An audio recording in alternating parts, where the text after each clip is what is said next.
अच्छा, ये भागवत है क्या? तीसरे श्लोक में इसका स्वरूप समझा रहे हैं। निगम कल्पतरोर्गलितं फलम् शुकमुखादमतद्रवसंयुतम् पिबत भागवतं रसमालयम्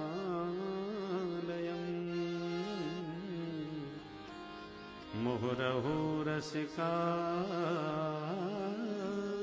भुवि भावुका।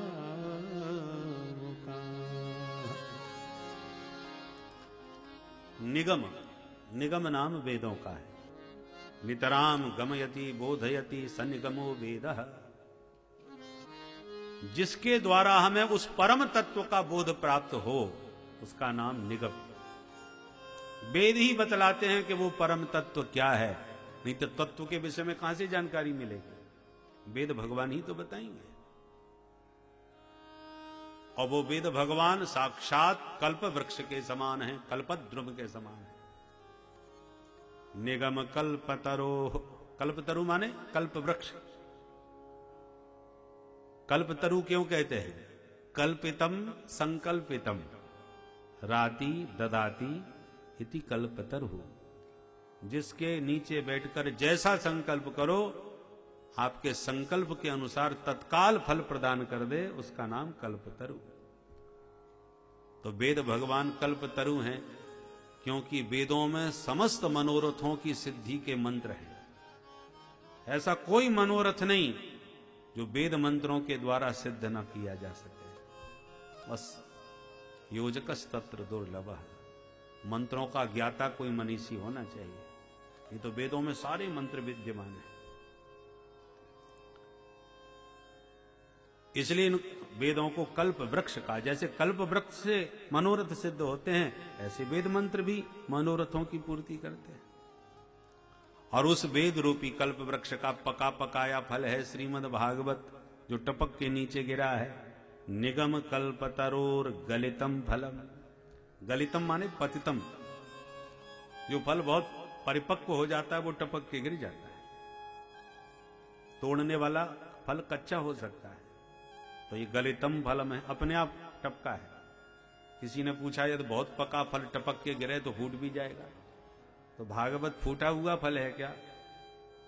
श्रीधर स्वामी पाद कहते हैं नहीं, ये फूटा फल नहीं है। क्यों नहीं फूटा भाई? बोले ये डायरेक्ट नहीं गिरा, इनडायरेक्ट गिरा है। ऊंची शाखा से सीधा धरती पर कोई फल गिरे तो फूट सकता है, पर डाली प्रति डाली के द्वारा सहारा लेकर के नीचे आवे तो नहीं फूटेगा।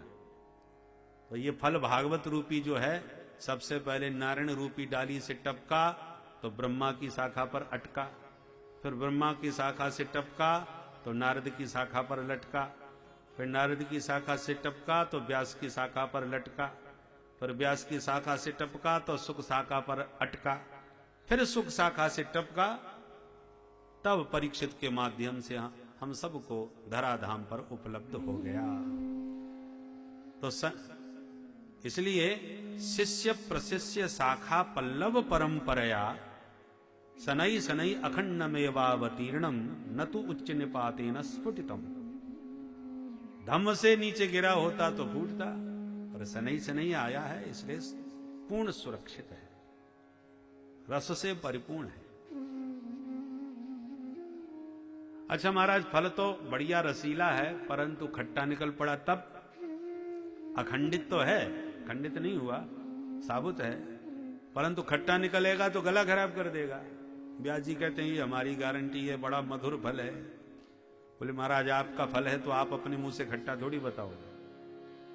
फल बेचने वाले कहते हैं मलाई वाले केले, आपने कभी सुना होगा आवाज देते हो, तो मलाई के केले होते हैं क्या? केला तो केला ही है, और केलों की तारीफ में वो कुछ भी बोल सकते हैं।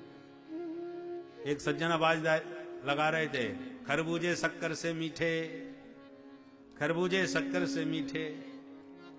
तो सुनने वाला प्रभावित हो गया, उसने खरबूजा खरीदा, अमनिया करके पाया तो बिल्कुल फीका।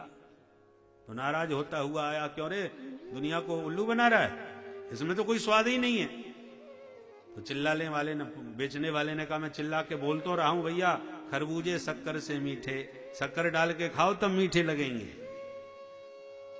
खरबूजे शक्कर से मीठे, खरबूजे शक्कर डाल करके फिर खाओगे तब मीठे लगेंगे। मैं तो चिल्ला चिल्ला के बोल रहा हूं। तो ये तो बेचने वाले का चातुर्य है, वो कैसे अपने फलों को ठिकाने लगा दे। तो व्यास जी आपका फल है तो आप खट्टा थोड़ी बताओगे, ये फल मीठा है, इसका प्रमाण क्या है? व्यास जी कहते हैं जिस फल में तोता मुंह मार दे तो आंख मूंझ के जान लेना चाहिए मीठा ही होगा।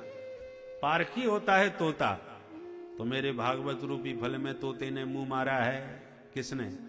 शुक मुखाद अमृत द्रव संयुतम, ये सुख मुख विगलित फल है। परमहंस परिव्राजकाचार्य व्यासनंदन भगवान सुखदेव जी का मुख लगा हुआ है। परिनिष्ठितोपि नैर्गुण्य उत्तम श्लोक लीलया, गृहीत चेता राजर्षे आख्यानम यदधीतवान्। जो निर्गुण ब्रह्म में परिनिष्ठित थे और श्रीमद् भागवत के दिव्य श्लोक सुन करके गृहीत चेता, एकदम चुंबक की तरह खिंचे चले आए।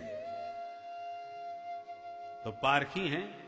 अरे ब्रह्मानंद से बड़ा कोई आनंद नहीं होता भाई, परंतु ब्रह्मानंद भी जिसके श्रवण से फीका पड़ गया। जब गोविंद की रूप माधुरी 2 श्लोकों में सुनी, उनकी करुणा कृपा का स्वभाव जब सुना, तो स्वरूप और स्वभाव सुनते ही चुंबक की तरह सुखदेव जी खिंचे चले आए। हरेर गुणाक्षिप्त मति, ये आकर्षण भगवान की रूप माधुरी का।